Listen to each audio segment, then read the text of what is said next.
Now we're live. Hey, everybody, on the live stream. Hello. Welcome to Python Bytes. So, let's just jump in. Hello and welcome to Python Bytes. Brian, did I throw you off there? Yeah, he did. So I guess we're just like waiting for people to show up. So let's wait. Okay, now we're good. Hello and welcome to Python Bytes, where we deliver Python news and headlines directly to your earbuds. This is episode 289, recorded June 21st, 2021. 2022. I messed up the year. Bummer. I'm Brian Ocken. Hey, I'm Michael Kennedy. And I'm Gina Heuske. I had one job. Welcome, Gina. I'm so glad that you could join us for the show. Well, I'm still very, very honored that I'm allowed to be on here because I've been a long time listener. And so being on here is absolutely amazing for me. That's very cool. So tell us a little bit about yourself before we jump in. Yeah, well, so I think my claim to fame most likely is that I'm the creator and maintainer of Octoprint, which is basically a web front end / print server for 3D printers that I've been now maintaining for almost a decade, actually. So this December, it will be a decade. And it's written in Python, which is why I have gotten more and more interested into the language over the course of the past decade, and also now hang out on conferences when I get the chance, and there is no pandemic going on right now. And in general, just kind of fell in love with the language, I gotta admit. I used to be a Java developer. I'm very glad that I no longer am. And now I'm a full-time open source maintainer, actually, because I'm in the very lucky position that people apparently love Octoprint enough that donations and such and sponsorships and such generate enough revenue that it can work for me. Oh, that's awesome. Very cool. Pretty awesome. That is so fantastic. Yeah. Congratulations. I still don't know why it works, but hey, I'm taking it. Yeah. Well, Michael, you got our first topic today. I do. I want to combine some things that we've covered before as a way to introduce something new. So way back when, we talked about something called MongoDB. Have I mentioned that I like MongoDB? I think this might be something I've been talking about. Like, I love MongoDB. Yeah. I think it's great. Love working with it from Python. It works super duper well for me. Now, one of the things I'm envious of on the relational side is SQLite, which ships with Python, and you don't have to start up a server or anything. You just say, here's a file. That's my database. Let me point database tools like SQL Alchemy and stuff at it, right? With MongoDB, we haven't really had anything like that. But then we did talk about this thing called MongoDB, which is MongoDB is to MongoDB as SQLite is to SQL. So that's pretty awesome. You pip install MongoDB, which is a beautiful little character for its icon. And you pip install this thing, and then you can just create a disk connection or a memory connection or stuff like that. It's not incredibly fast, but you know what? Fast enough, right? Fast enough for simple apps, for demo apps, or if you're teaching a class or something like that. It's sort of my primary, basically demos, YouTube video demos and class examples and stuff. I don't want to have to people set up a whole database server they maybe have never set up, just to play with an example, right? So here's a cool way, except for it only does like the low-level MongoDB API.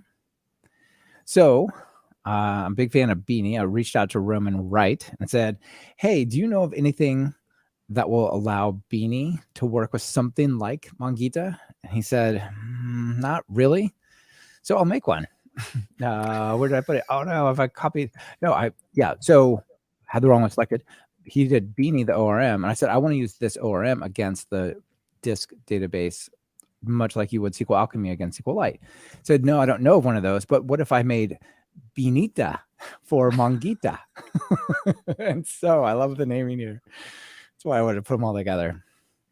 So Beanita is a local DB-like database ready to work with Beanie, right? So basically, all you have to do to work with this is import client from there, create a client, paste out, give it a directory just like you would SQLite, pull a database off of it, and then just call initialize Beanie like you normally would, but pass it this Benita database. So it just works off the file system. So now you've got a local, mostly compatible MongoDB disk-based in-process thing that you can use for, simple MongoDB examples. It has some things it doesn't support. Links, which are like following references across documents, aggregations, which is a whole crazy data analytics aspect of MongoDB, and unions and other things that MongoDB doesn't support. So I'm pretty sure, let's just double check here. Yeah, so it basically just builds that wrapper on top of MongoDB. And the real challenge that was tricky here was Beanie is only async and MongoDB is only sync. So you got to somehow put those together. Anyway, thank you, Roman Wright, for doing this. It looks really cool.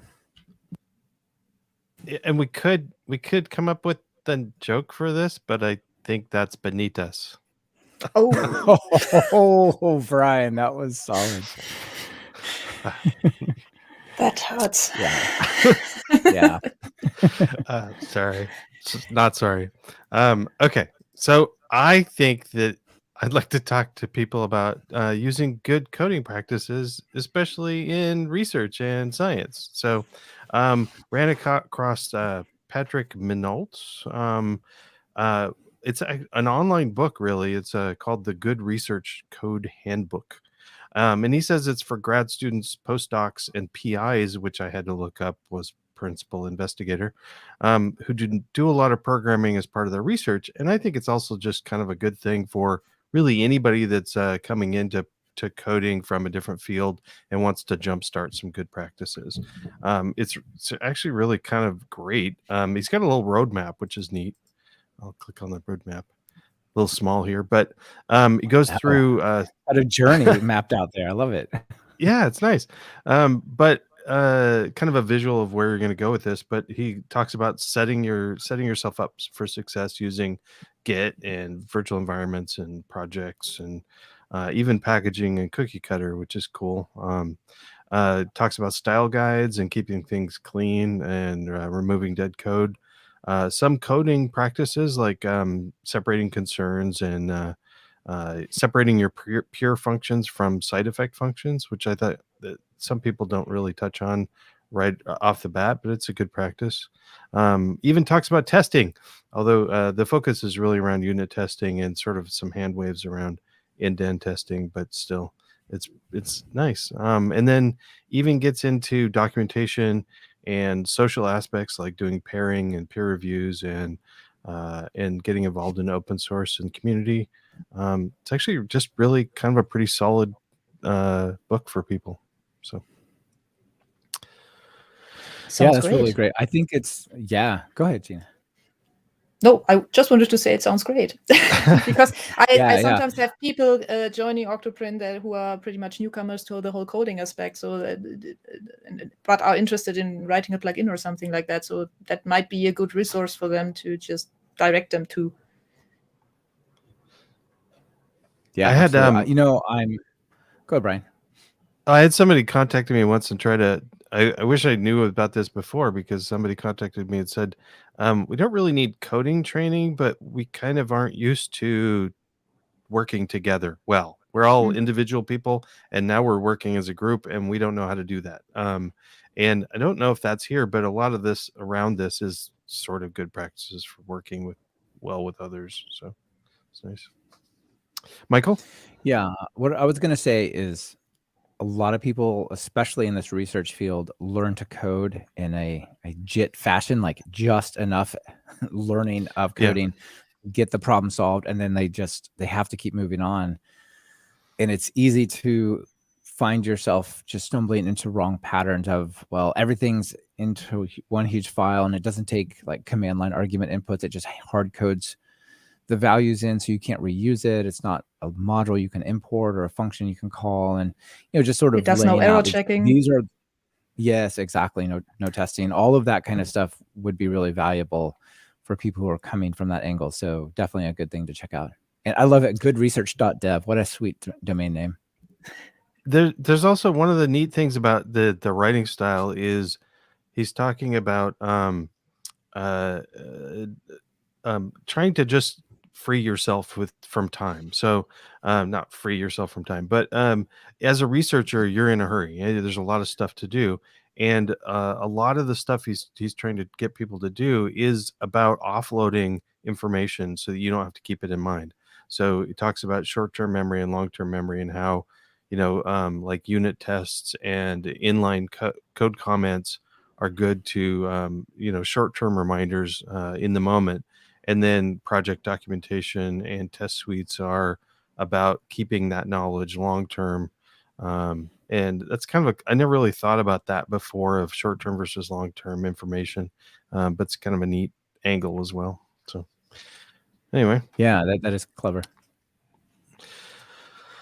So where we got next? We have something that I brought along. And given that I come from a 3D printing background now, I thought I would start with something that can be applied to 3D printing.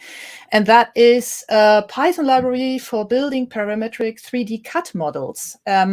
It is based on, for those of you who have heard of the open source CAD solution called FreeCAD, it's based on the same CAD kernel, on the same modeling kernel, and allows you to programmatically design stuff. And that is pretty amazing if you want to do it parametric. So for example, imagine that you have some kind of case for an electronics project or something, and you need screws from screw holes at certain distances, but maybe you want to be able to scale that up or down or whatnot, or things like this. And for stuff like this, something like this is absolutely amazing.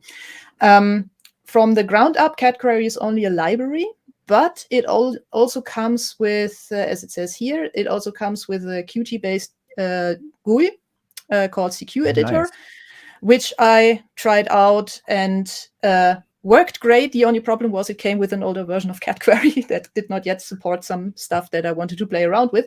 So what I did instead was I tried the Jupyter extension and just threw that up on my NAS in a Docker container, and that works absolutely wonderfully. It gives you, in the browser, gives you a 3D model view of the stuff that you're currently modeling, automatically refreshes whenever you change something. And the way things look is, this is the GUI, by the way. You simply you define a work plane, then you create a box on this, for example.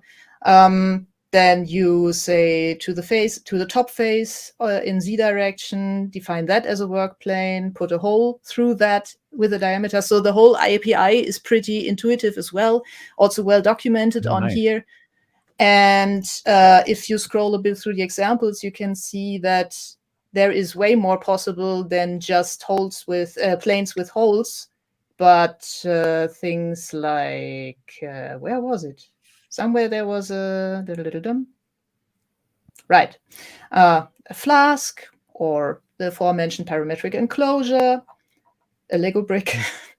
So for all of that, there is example code there, and it really surprised me how quick I got this up and running, because I had a very specific use case that I wanted to try to run through that, and that was inserts for one of these part case thingies where you can put inserts in to sort screws and stuff, and that worked flawlessly with that. I had this finished in maybe half an hour or something like that. So really great package, works nice, has everything that you expect from a basic CAD solution, and also works in the browser. So if you want to go fully parametric and already know Python, then give this a look, as well as FreeCAD.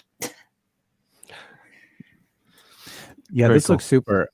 Yeah, I have a friend who is doing a lot of Python and CNC machines.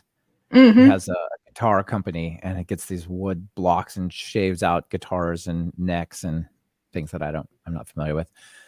Would this be applicable to something like that as well? Not just 3D printing, but for if you wanted to find the polygons of it, basically. The objects that it can output are STL files, object files. I think step export is also available. So all the stuff that you find commonly in the CNC and 3D printing world. So I could just design something with this, export the STL, throw it in a slicer for my 3D printer, or alternatively throw a resulting step file or something into whatever workflow preparation I do for my CNC router, I guess. So I'm not that familiar with CNCing, but yeah. I think this huge CNC machine, I think it takes STL files. I'm pretty sure. Well, then I'll have to check. But that sounds like it could be really relevant. A couple pieces of feedback. Daniel Krass says this is nice because he hates the GUI workflow of FreeCAD. Yeah, the funny thing is CatQuery originally started out as a FreeCAD plugin, actually, as far as I see. So the CatQuery 1 was FreeCAD, still built into FreeCAD. CatQuery 2 is now standalone and just uses the kernel and all that. So really nice. For people who used to use OpenSCAD, that one is the next level and really nice. Nice. And then Brandon Brainer, hey Brandon, says, can you import this into a slicer for 3D printing? Yeah, that was what I meant with you can export the STL and then throw that into the slicer. Yeah, that's what I thought. Perfect. Awesome. This is a great find. I love it. And I love that you come with your experience and your view of Python and what's super interesting, because I would have never picked this, but it's very cool. And a lot of people are into it, right? It's just like, I'm like, oh, fast API. Yeah, stuff like that. Yeah. Different point of view, I guess. I want to do some 3D printing. That'd be fun. Yeah, it is, but fun. Be careful that you don't start a hobby project that then takes over your life. That sometimes happens, I've heard. Well, so that's why I put that off, because I know that I don't need another one. So yeah. Brian, I heard you have some awesome 3D Star Wars stuff, and maybe you could like build in, like you could print some additional stuff to go with it. I could. Yeah, or just there you go. It, or you could just buy it. I just actually bought a part, so I needed a camera mount. So I had a camera that the one I'm using now. There's other applications where I want to use that I didn't have a mount for a tripod mount, and there was somebody on Etsy that it's obviously a 3D printed thing that you can buy. So Etsy's full of people making useful things with 3D printers. I think that's neat. And $10 to somebody else to do it for me. What a deal. So yeah, I'm happy to report that I'm currently looking into a camera that is sitting on a mount that I designed and printed myself.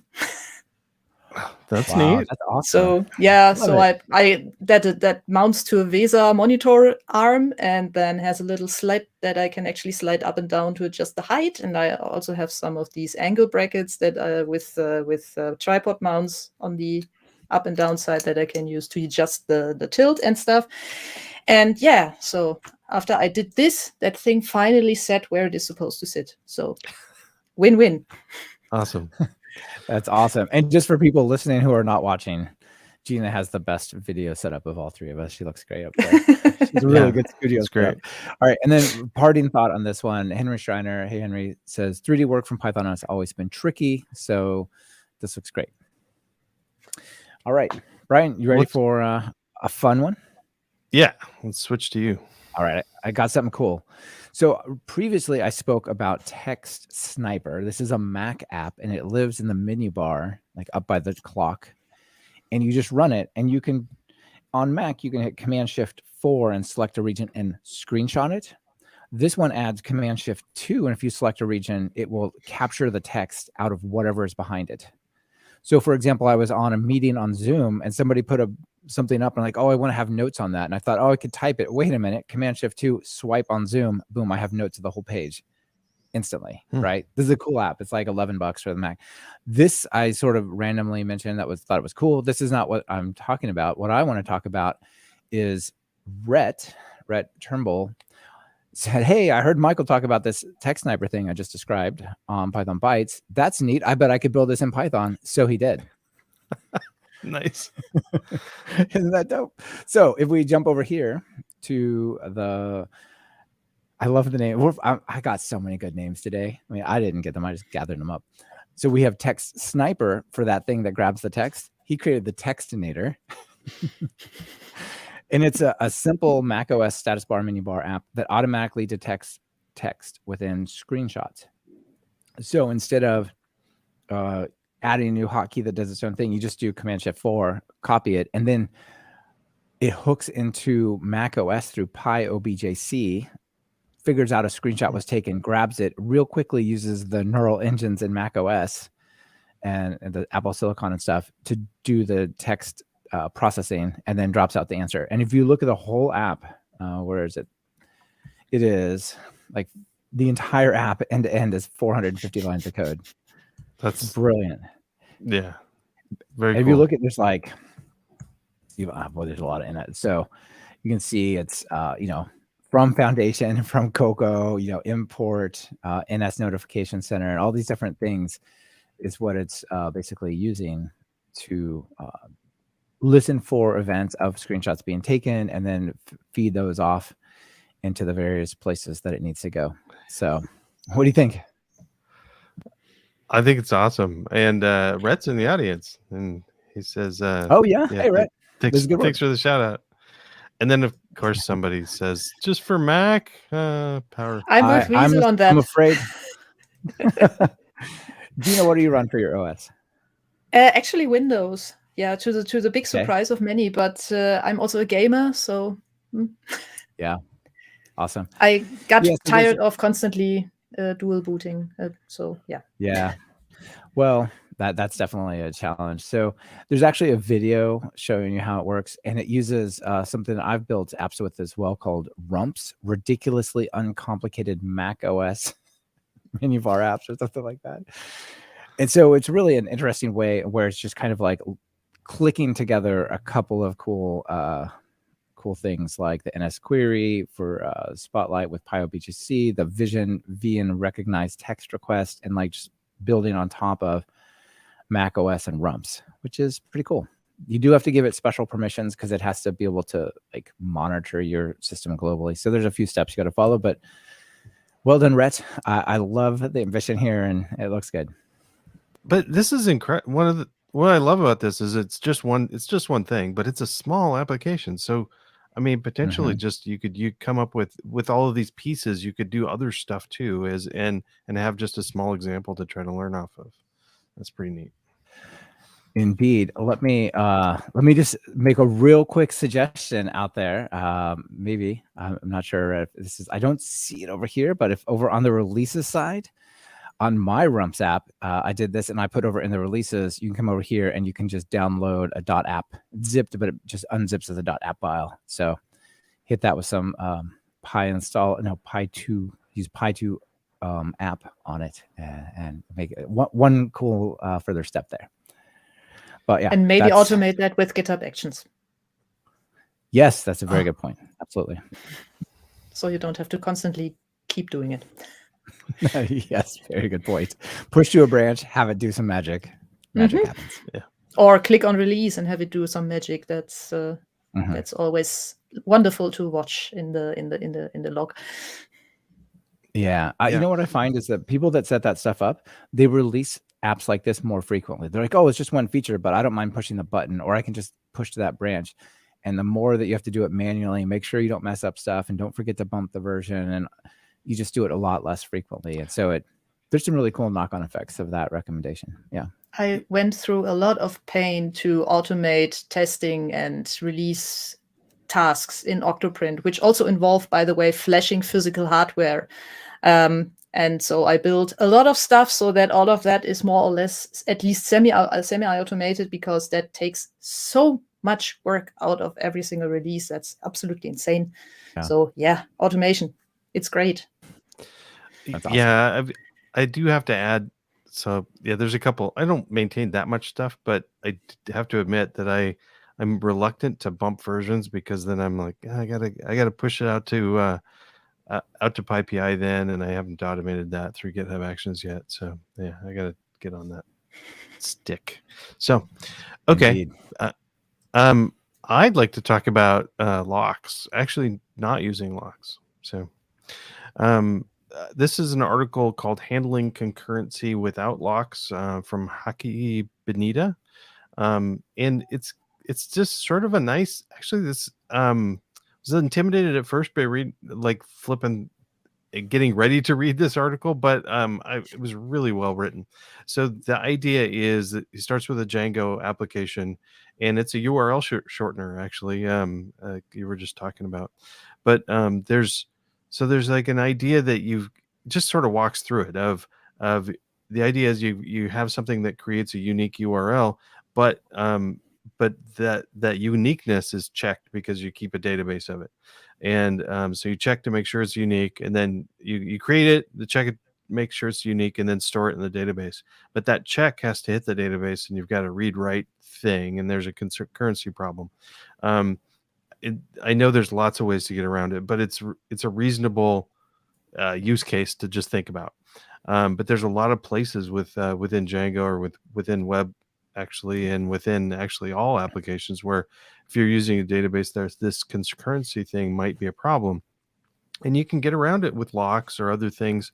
But the discussion kind of goes through basically broadening it up a bit and just talks about collision problems and locking problems in general, and with some nice diagrams. I can't remember where they are in the page, but nice horse. But it's a kind of a good slow walk. Hey, here's some diagrams. It's and then okay, continuing on with the article.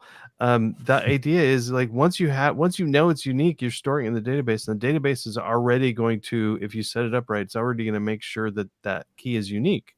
So instead of making sure you can do it ahead of time and then doing it and then checking for database errors, just assume that it's right and throw it into the database, and then watch for any problems. So basically using the database as the uniqueness indicator, and then he talks about how to do that, and then how to structure code a little bit to deal with those issues, and then recover from it gracefully if that happens.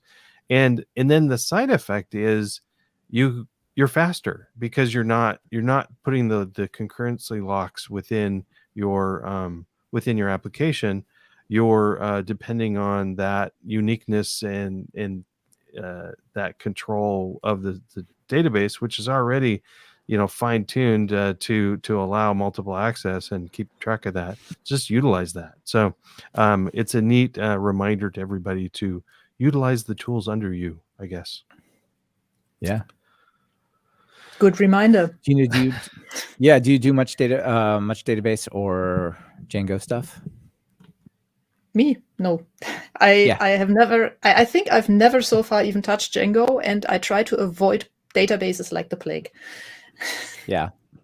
I'm a huge enthusiast for flat files, and I don't know. I can they do are quite that valuable, stuff, right? Yeah, it's just it takes so much complexity out of the system if you can somehow avoid having to run a database server or an SQLite file somewhere, or a Benita file or something. Yeah. I've been working on a project which I'm not ready to talk about yet, but I've been thinking, well, could this just be a bunch of local JSON files? I'll talk about that later. But could it just be, maybe if it's 20 records or something, maybe just a JSON file is all I need. I mean, sometimes there's no way around it. Yeah. But I've got a project with a very small database, and it fits. It's a very tiny text file as we started out, but the problem always is as soon as you get more than one user, you have concurrency problems. Even if the application isn't multi-threaded or multi-process, and we're running into that. So switching to it does feel weird to have to switch to a database just for that. And you can get around it also. You can just say, hey, if I don't already have a database, I can put the concurrency in the server so that that is handled there. You can do that. But could be, sure. Yeah, for sure. My example is a client side, like desktop type story. So there's only going to be one user. There might be two people hitting the keyboard, but it'll be one app. Cool. But I also just really like thinking about, well, if you have a database and you have an ORM, in what ways could you just leverage that? And then instead of, like you said, well, let's, from threading, import reentrant locks, the rlock, and then take those, and then you do pay the price for every successful time. And if it's 1 in 1,000 or more that you're going to hit that problem, pay that price and that little bit of complexity of catching like the integrity error and then reporting the error instead of reverse. That's great. Yeah. All right. What do we have next? Yeah, next we have something that I have not yet had a chance to test out myself, sadly, but which I could have used roughly 5 or 6 years ago, really hard, but did not have access to then. So I thought maybe I should make a mental note now and share it here so I will remember the next time that something like Tatsu exists. And Tatsu is a library with which, sometimes English is hard, you can generate parsers for Python, so Python-based parsers based on eBNFs. So I think the E was for extended, and BNF is Bacchus-Nauer form. So a very structured way to define a grammar of a language, of a file format, of whatnot, and textual, I should add, though maybe also binary, but that sounds like a lot of pain. And that looks like something like, I'm looking for a good example. Let me quickly. I had. Yeah, so for example, this is a grammar, and then you turn that into a slightly annotated grammar.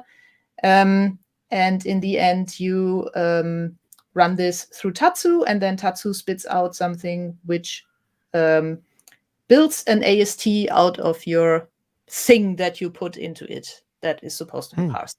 And apparently Tatsu can not only do that, like, so it can do on the one hand in this kind of way that we know from the RE module, from the regular expression module in Python, where you can compile a pattern and then reuse it during the duration of your code. But you can also generate Python code itself out of it, so that you can then import it as a module and reuse it, and maybe also adjust it, but I don't know how well that works. And apparently it is also compatible to Entler grammars, which is a name I haven't heard since university. So that is nice, I guess, for people who have grammars lying around that are written in Entler, I think version 4 or something like that. And yeah, so this is really one of these things that I wish I had found sooner, when I had a desperate need to generate a parser from an eBNF, because writing an eBNF is sometimes way easier than writing a parser. And yeah, now I have it, but now it's too late. For people who are listening, the eBNF, the grammar file, it looks a little bit like a YAML definition, a tiny bit, a little bit like a little bit of regex, but you basically specify the rules of the language, and then it can and take that and run with it, right? Yeah, in a way, you basically say you have an expression, and that expression consists of this other components, and then these components are defined further down, and so you dig deeper and deeper into the syntax and build up the definition from that, basically. Like, if you've ever seen one of these JSON grammar railroad diagrams, it also goes a bit like this. Just in textual form. Yeah, once I was teaching a class, and go ahead, Brian. No, I was getting PTSD from my language classes in college. Yeah, that's admittedly also where I learned about this stuff. But for some reason, back then it was horrible. Now I kind of like it. It's weird. Yeah. It just makes it so easy to well define something. Yeah, and no pressure. And now I see the advantages, because it makes it so much easier to define structured text and stuff that you need to use in machine communication. So if I had an eBNF, or if I had that like 10 years ago when I started on Octoprint, I would have written an eBNF for basically for the G-code stuff that runs between a printer and Octoprint to communicate over the serial interface, and then it would have been way easier to parse that. The way it is now, I had to do all of this by hand, and but that's not maybe easy. I can rewrite it with this. We'll see. Yeah. It seems useful if you wanted to create a simple, higher level scripting language that controls your app, right? If, say, you were writing code for scientists in a lab, and those scientists were not developers, but you could say, like, okay, you can enter a couple of simple expressions, and it'll like move the robot around, or it'll like upload the results, or something like that, right? You could probably build that with this, and that seems neat. And then the other thing that's noteworthy here is this is 3.10 or above, and I'm sure that's because it's the peg parsers match effectively the switch statement that's in Python 3.10 that it's using, right? Also, with regards to data science, I could also imagine this helps maybe with parsing weird data formats that you have in textual that fall out of some legacy software that is running on some ancient sun cluster or something that is connected to your measuring devices. So I could imagine that could also help there. Yeah, good idea. Brian, is that it for our items? I think it is. Do you have anything extra? All right. Of course, I got some extras. Let's see. Let me pull some real quick. All right. I know, fantastic. All right, I'll throw mine out. So not here. In a recent episode, we covered. Where was it? It was the PEP 690. 285. Thank you. Yes, that's it. So we talked about PEP 690 and lazy imports, and this was recommended by Itamar. This comes out of the Cinder project and other things. Since then, I've had Barry Warsaw, Armand Bravo, and Carl Meyer on Talk Python to discuss this, which was fun. And they've also written this up as a formal blog post. So if people were interested in that and they want to just go dive in, I just want to point out that that's a pretty intense dependency graph right there. This black cloud of dots all connected and stuff. So there's some really interesting things from Instagram's use of this and whatnot. So very neat. People can check that out. There was an expedited release of Python 3.11 beta 3 because of an incompatibility with PyTest. Brian, can you imagine? Yeah. Do you know about this? Yes, I do. I found it amusing. In one of the announcements, it said, apparently PyTest is well used. No, can't be. No way. I think it was a joke, but made me laugh. Yeah. But the fix was no joke. So there's a quick fix that rolled out for people if they want to check that out. And then last thing, I kind of threw out a teaser for this episode, saying I just did something completely silly and weird, and I think I might like it. I'm not sure. So for a long time, I've used DuckDuckGo, right? And I really think that DuckDuckGo is fantastic, and I may just keep using that. But let me give a little credit here.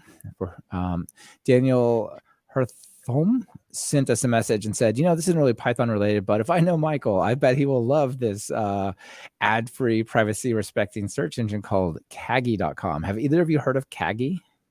I had not. Never. Mm-mm. No, and so it's pretty interesting.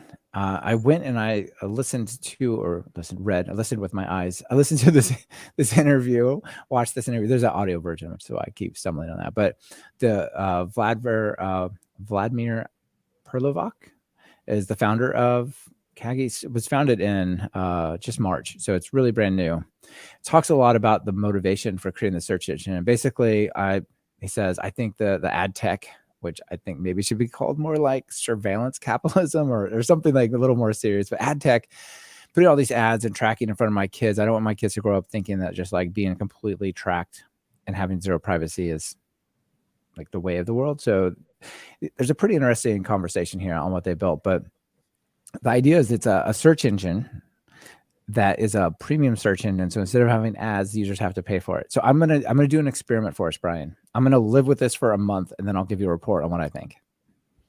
I think that'd be great. Yeah.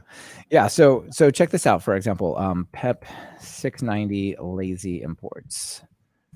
What happens if we put that up there? So comes up with the PEPs page.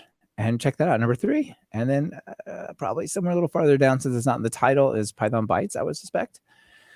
But like these results are pretty interesting, but check this out. So I can come over here and I can hover over next to one of these and it says, oh, this is on this page. This one doesn't have that much information about it. Some of them, let's see, maybe this one should have it. So before you even visit it, it'll say there's 4 trackers. It's this ranked by traffic. It'll use HTTPS. It's fast or not. It lands in this category, and you can upvote and downvote thing, or not. You can push things up and down. That is a power feature. For example, isn't that cool? You can say W3 schools. I never ever want you to show up. Exactly, that was my thought. Yes, it's so horrible. They're so good at SEO, and they're so bad at writing meaningful, helpful stuff. So you could when I got my first W3C schools result, I just did block that. And so you can, for example, go to like the docs on python.org and say, you know what, that one's higher for me, because if I search for Python stuff, I kind of want to get the official discussion. Yeah. The other thing you can do is cool is you can have these lenses. So you're saying, I'm only interested in programming stuff right now. So it takes you to like GitHub and stuff like that. And then you can say, you know what, I'm just actually, what I want is just more results. Just basically search GitHub for all of this. And the final thought here that's cool is it deranks. So, I showed you like different sites. So here, let's put something embarrassing for a company that needs to be embarrassed. CNN.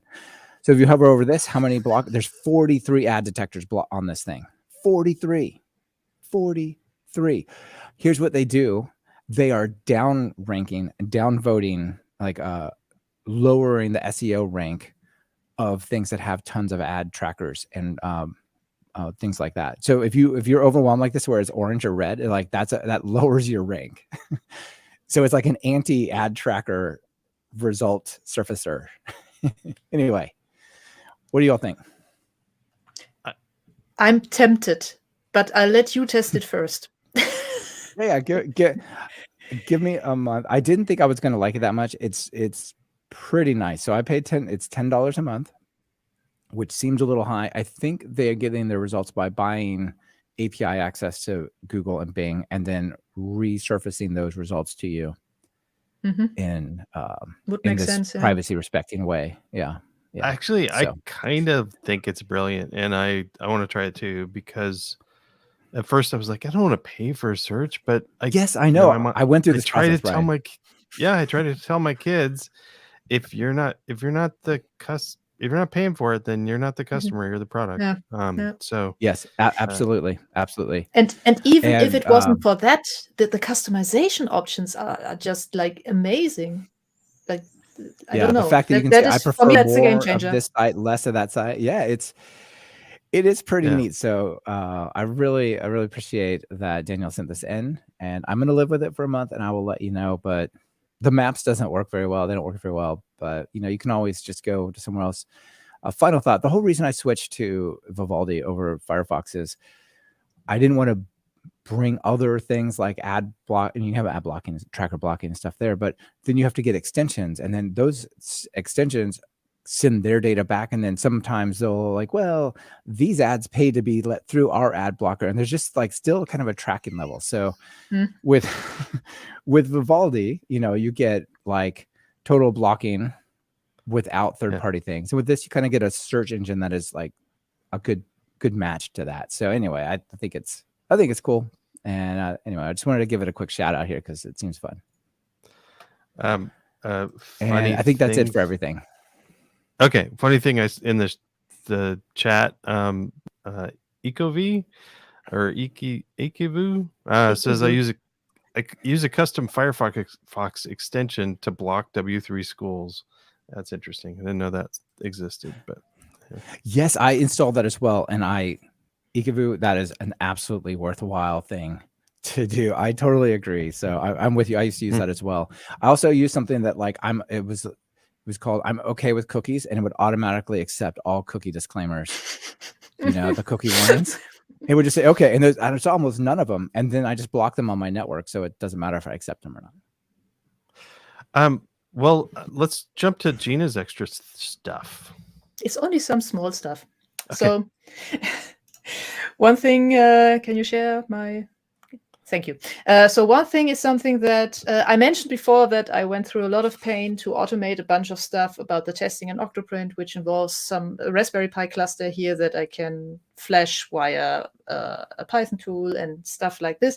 And I also needed voltage monitoring for this Raspberry Pi cluster, because I don't know how familiar you are with Raspberry Pis, but they can be a bit let's say, selective about what power supplies they like, and they start browning out easily and stuff. So power monitoring is very helpful. And there are these cheapish $30-40 USB power and voltage monitoring dongles that you can just plug between two USB cables, and then it will measure everything. And they also come with Bluetooth. And I found a tool that can log the data from this Bluetooth interface via PyBlueZ. It's written in Python from these UM24C, UM25C, or UM34C dongles in order to allow you to track the voltage and power over a course of, whatever. So I have this set up, log this out, throw that into an InfluxDB, throw it up on a Grafana dashboard, and get warnings when something underpowers. And that is great for sleeping in peace at night about the test cluster situation. And the other thing is something that reached me actually just last night in the shape of a tweet. And that is that there is now another Node.js PyPI distribution that you can just depend your Python apps on, that will then pull in for you a complete Node.js distribution with NPM, with Node, and with NPX. So if you have, like me, for example, if you happen to build a web server that also ships with a web UI built in, then now you have a way to ensure that everything that you need in order to build that web UI is also there, and can also maybe make this part of a build process that you build into your setup.py or something like this as well. So that was a really nice thing to discover. It's still considered alpha, but I tried it briefly this morning, and really great. That's cool. That's really That cool. is fantastic. Yeah, that's super interesting. You could pair that with PyScript and have it do a little Electron type thing, and then just run Python, write Python for your little web app that runs on the front end. Yeah. Or if you do something like, so for example, I still use Cypress.js for end-to-end testing in Octoprint, which means that I now need a Node.js environment and a Python environment in order to have all developer dependencies together. This would solve this problem, because then I could just make this part, maybe I could even fire it up as part of the PyTest suite, I don't know, but would be interesting certainly to test that out. Definitely. Brian, Very sounds cool. like a PyTest fixture needs to be put in place. If you want to do that, that would be great. I'll put it on my to-do list right after 3D printing. I know the problem. We're kind of, since we're running a little long, I'm going to skip my extras till next week. So let's maybe jump to something funny. Just go straight to a joke. Yeah. Well. Oh, I've got a good one for you all this week. So okay, this one comes to us from Brian Skin. Oh, did you have a joke as well? Yeah, but let's do yours first. No, let's do yours. Okay. So this is Nathan Ashbacker. It's a tweet, and it's like you pretend you're getting a call, and the phone says, "Hey, I'm from somewhere. We built the first AI-driven sales platform, and I wanted to talk to you about your sales needs." And he says, "Wait, are you an AI?" No. Well, we can both appreciate the irony here, right?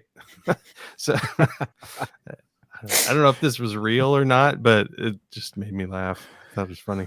I love it. Yeah. Shouldn't they be having their AI call you with their AI platform? Come on. It's subtle. Yeah. Okay.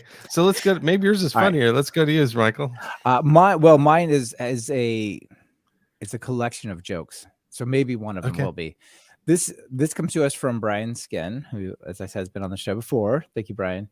And these are, you know how like you've got the Mars rover badge and you've got the Arctic Volt badges on GitHub. These are ones that were considered and potentially rejected. Okay. So let's see what's over here. These are. They were considered. I feel like David Letterman with his ad stuff. Okay, so one of them is the vital contributor. Over 100 issue comments consisting of just +1s or thumbs up emoji.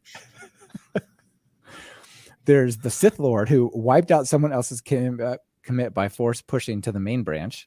You could have that badge. I have the procrastinator badge. Do you heard? Awesome. You could be the procrastinator. Create a repository with a single init commit with just the readme.md and never touch it for 5 years. My personal favorite is the secret Santa. Accidentally commit a secret API key to a public repository.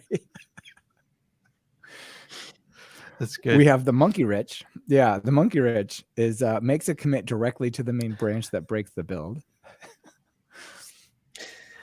This is fine. It has a dog in a room that's full of fire. We've all seen this meme in some form or other, I'm sure. This is fine. Over 1,000 open issues on a public repository that you own. Ouch.